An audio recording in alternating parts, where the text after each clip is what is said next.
स्वागत है। आइए सुनते हैं श्री दुर्गा सप्तशती 12वें अध्याय की कथा। इस अध्याय में देवी चरित्रों के पाठ का महात्म्य का वर्णन किया गया है। तो आइए सबसे पहले माता दुर्गा का ध्यान करते हैं, उसके बाद फिर हिंदी में कथा को श्रवण करेंगे। तो बोलिए प्रेम से दुर्गा माता की जय। ओम विद्युद्याम समम प्रभाम मृगपति अस्कंधि स्थितां भीषणां कन्याभिः करवालकेट विलसद् धस्ताभिरा सेविता हस्तैश्चक्र गदा शिखेट विशिखांश चापं गुणं तर्जनीं बिभ्राणामनलात्मिकां शशिधरां दुर्गां त्रिनेत्रां भजे। ओम श्री दुर्गा दिव्यै नमः। तो बोलिए प्रेम से दुर्गा माता की जय। मैं 3 नेत्रों वाली दुर्गा देवी का ध्यान करता हूँ। उनके श्री अंगों की प्रभा बिजली के समान है। वे सिंह के कंधे पर बैठी हुई भयंकर प्रतीत होती हैं। हाथों में तलवार और ढाल लिए अनेक कन्याएं उनकी सेवा में खड़ी हैं। वे अपने हाथों में चक्र, गदा, तलवार, ढाल, बाण, धनुष, पाश और तर्जनी मुद्रा धारण किए हुए हैं। उनका स्वरूप अग्निमय है तथा वे माथे पर चंद्रमा का मुकुट धारण करती हैं। देवी बोली, देवताओं, जो एकाग्रचित्त होकर प्रतिदिन इस स्तुतियों से मेरा स्तवन करेगा, उसकी सारी बाधा मैं निश्चय ही दूर कर दूंगी। जो मधुकैटभ का नाश, महिषासुर का वध तथा शुंभ निशुंभ के संहार के प्रसंग का पाठ करेगा तथा अष्टमी, चतुर्दशी और नवमी को भी जो एकाग्र चित्त हो भक्ति पूर्वक मेरा उत्तम महात्म्य का श्रवण करेगा, उन्हें कोई पाप नहीं छू सकेगा। उन पर पाप जनित आपत्तियां भी नहीं आएंगी। उनके घर में कभी दरिद्रता नहीं होगी तथा उनको कभी प्रेमी जनों के विछोह का कष्ट भी नहीं भोगना पड़ेगा। इतना ही नहीं, उन्हें शत्रु से, लुटेरों से, राजा से, शस्त्र से, अग्नि से तथा जल की राशि से भी कभी भय नहीं होगा। इसलिए सबको एकाग्र चित्त होकर भक्ति पूर्वक मेरे इस महात्म्य को सदा पढ़ना और सुनना चाहिए। यह परम कल्याणकारक है।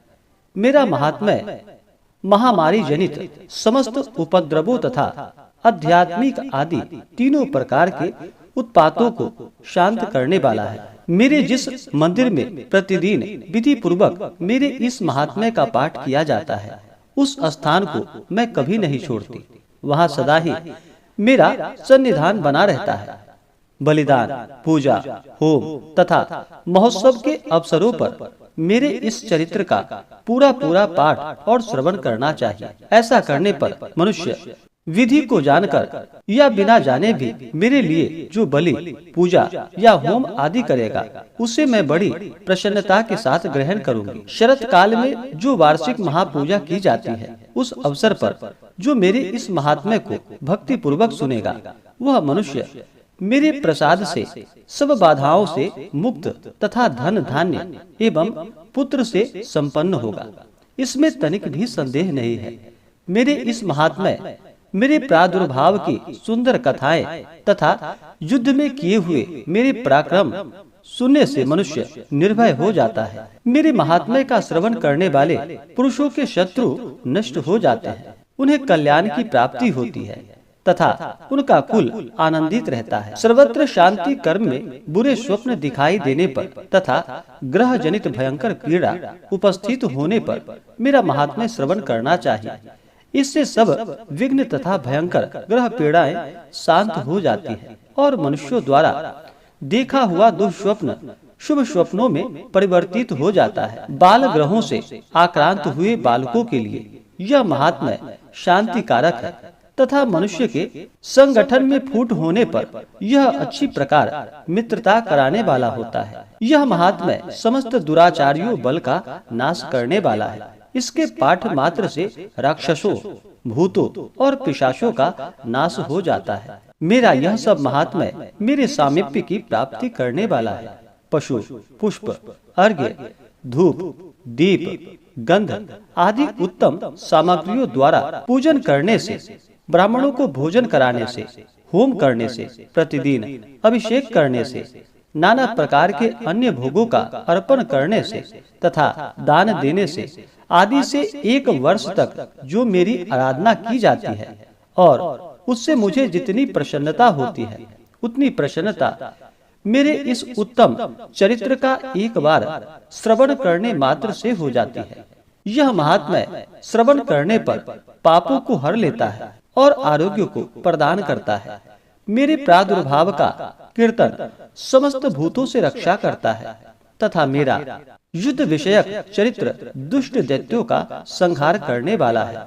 इसके श्रवण करने पर मनुष्यों को शत्रु का भय नहीं रहता। देवताओं, तुमने और ब्रह्मर्षियों ने जो मेरी स्तुति की है तथा ब्रह्मा जी ने जो स्तुतियां की है, वे सभी कल्याणमयी बुद्धि प्रदान करती है।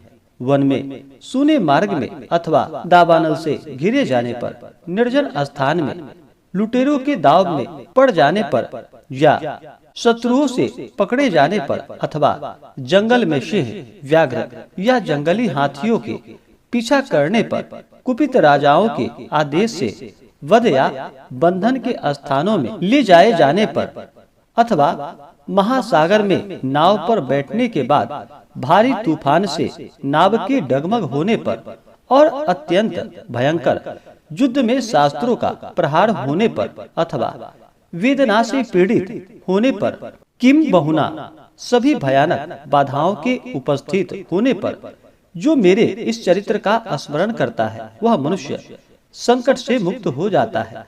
मेरे प्रभाव से सिंह आदि हिंसक जंतु नष्ट हो जाते हैं। लुटेरे और शत्रु भी मेरे चरित्र का स्मरण करने वाले पुरुष से दूर भागते हैं। ऋषि कहते हैं, यूं कहकर प्रचंड पराक्रम वाली भगवती चंडिका सब देवताओं के देखते देखते वहीं अंतर ध्यान हो गई। फिर समस्त देवता भी शत्रुओं के मारे जाने से निर्भय हो पहले की भांति यज्ञ भाग का उपभोग करते हुए अपने अपने अधिकार का पालन करने लगे। संसार का विध्वंस करने वाले महाभयंकर अतुल पराक्रमी देव शत्रु शुंभ तथा महाबली निशुंभ के युद्ध में देवी द्वारा मारे जाने पर शेष दैत्य पाताल लोक में चले आए। राजन, इस प्रकार भगवती अंबिका देवी नित्य होती हुई भी पुनः पुनः प्रकट होकर जगत की रक्षा करती हैं।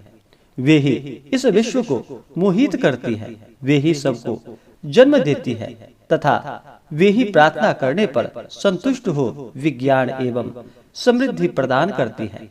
राजन, महाप्रलय के समय महामारी का स्वरूप धारण करने वाली वे महाकाली ही इस समस्त ब्रह्मांड में व्याप्त हैं। वे ही समय समय पर महामारी होती और वे ही समय समय अजन्मा होती हुई भी सृष्टि के रूप में प्रकट होती हैं। वे सनातनी देवी ही समयानुसार संपूर्ण भूतों की रक्षा करती हैं। मनुष्यों के अभ्युदय के समय वे ही घर में लक्ष्मी के रूप में स्थित हो उन्नति प्रदान करती हैं और वे ही अभाव के समय दरिद्रता बनकर विनाश का कारण होती हैं। पुष्प, धूप और गंध आदि से पूजन करके उनकी स्तुति करने पर वे धन, पुत्र, धार्मिक बुद्धि तथा उत्तम गति प्रदान करती हैं। इस प्रकार श्री मार्कंडेय पुराण में सावर्णिक मनमंत्र की कथा के अंतर्गत देवी महात्म्य में फल स्तुति नामक 12वां अध्याय पूरा हुआ। तो बोलिए प्रेम से माता दुर्गा की जय, माता महाकाली, महालक्ष्मी, महासरस्वती माता की जय, चंडिका माता की जय, सर्वदेवी देवता की जय। इसी प्रकार से आगे के अध्याय को सुनने के लिए हमारे इस चैनल पे अगर आप नए हैं तो चैनल को लाल बटन दबा करके सब्सक्राइब करें, साथ में बेल आइकन घंटी को दबाएं ताकि मेरे वीडियो का नोटिफिकेशन आपको समय समय से मिलता रहे। वीडियो को लाइक करें, शेयर करें, सुखी रहे और स्वस्थ रहे।